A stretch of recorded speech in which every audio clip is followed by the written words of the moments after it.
This religion largely governs each Umayyad life until the introduction of Christian missionaries।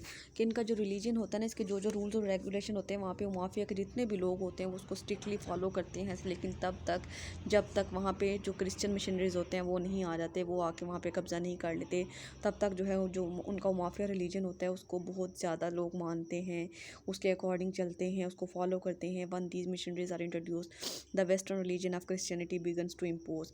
लेकिन जैसे ही वहाँ पे missionaries आ जाते हैं तो उसके साथ ही जो वेस्टर्न का रिलीजन होता है, जो ब्रिटिश का रिलीजन होता है, जो क्रिश्चियनिटी होती है, वो वहाँ पे इम्पोज होना शुरू हो जाती है और वो ज़बरदस्ती उनसे उनका मज़हब छुड़वा के जो है अपना मज़हब उन पर लागू कर देते हैं एंड ब्रेक डाउन द आइबो रिलीजन, और आइबो रिलीजन को तोड़ देते हैं, उसको ख़त्म कर देते हैं। Tradition tradition plays a large role in Things Fall Apart के थिंग्स फॉल अपार्ट में ट्रेडिशन ने भी बड़ा अहम किरदार अदा किया है। ओकॉन को feels very strongly but about the tradition in his community. Ocon को जो है ना अपनी ट्रेडिशन से बड़ा लगाव होता है और अपनी उसको जो है वो बड़े अच्छे से फॉलो करता है, पर्टिकुलरली जेंडर बेस्ड ट्रेडिशंस, ख़ास तौर पे जो जेंडर बेस्ड ट्रेडिशन होती है, मतलब मर्दों और औरतों का जो वो होता है ना तनाज़ा फ़र्क होता है, जो उसको वो बड़ा स्ट्रिक्टली मानते हैं। चिनुआ की भी portrays a very strict image of gender roles in the book. अब चिनुआ की भी जो है ना वो अपने बुक में जेंडर रोल के बारे में बड़े जो है उसने तफसील से बताया है। इसका हमने क्वेश्चन भी किया है रोल ऑफ वुमेन वाला। For example Okonkwo is best with being perceived as manly even at the cost of his relationship with members of his family. के ओकॉनको जो है उसका एक ही मकसद होता है कि वो अपनी जो है ना मर्दाना ताकत जो होती है ना उसको दिखाना चाहता है, और अब इसके अलावा वो अपनी फैमिली के रिलेशनशिप में अपने बीवी बच्चों के साथ भी जो है ना अपनी मर्दानगी साबित करने में ही लगा रहता है। Okonkwo views being manly as being और being very strict and dominating. Okonkwo का बस ये मानना होता है कि वो जो है ना जितना मैनली बिहेव करेगा उतना ही ज़्यादा स्ट्रिक्ट होगा और इतना ही ज़्यादा लोग उसकी इज्जत करेंगे, वो दूसरों पे डोमिनेट करेगा। For example Okonkwo beats one of his wives when they do not have dinner prepared.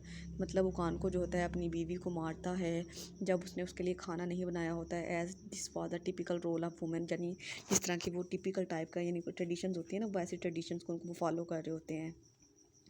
The depiction of tradition contrast with the modernity shown by British colonizer। लेकिन जो जैसे ही वहाँ पे ब्रिटिश कॉलोनाइज़र आ जाते हैं, गोरे आ जाते हैं, वो आके वहाँ के ट्रेडिशंस को चेंज कर देते हैं, बिल्कुल उल्ट कर देते हैं, हर चीज़ मॉडर्निटी में चेंज हो जाती है।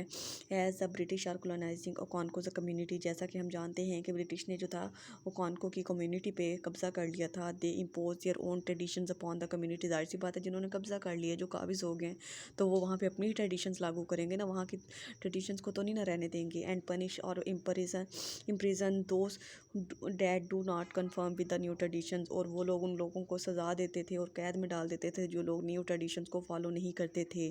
Showing this modernity allows Achebe to showcase the British government attempts to annihilate native traditions. के नहीं एक्बी ने उन ब्रिटिश गवर्नमेंट ने जो वहाँ के नेटिव की जो ट्रेडिशन थी उनको ख़त्म करके अपनी ट्रेडिशंस को वहाँ पे इंट्रोड्यूस करवाया था, उसको बताने की कोशिश की है। This modernity is a threat to Igbo tradition. Threat कहते हैं ख़तरे को, कि मतलब इस मॉडर्निटी की वजह से आइबो ट्रेडिशन जो थी ख़तरे में पड़ गई थी। And raising Igbo tradition is a vital part of the colonisation process. और यही वजह है कि आइबो जो कल्चर था, आइबो जो ट्रेडिशंस थी उनका जो था ख़ात्मा हो गया था, वो ख़त्म हो गई थी। आज उनको जो है आज उनका नामो निशान भी नहीं बचा कॉलोनाइजेशन की वजह से, जो कि वहाँ पे ब्रिटिश ने की थी।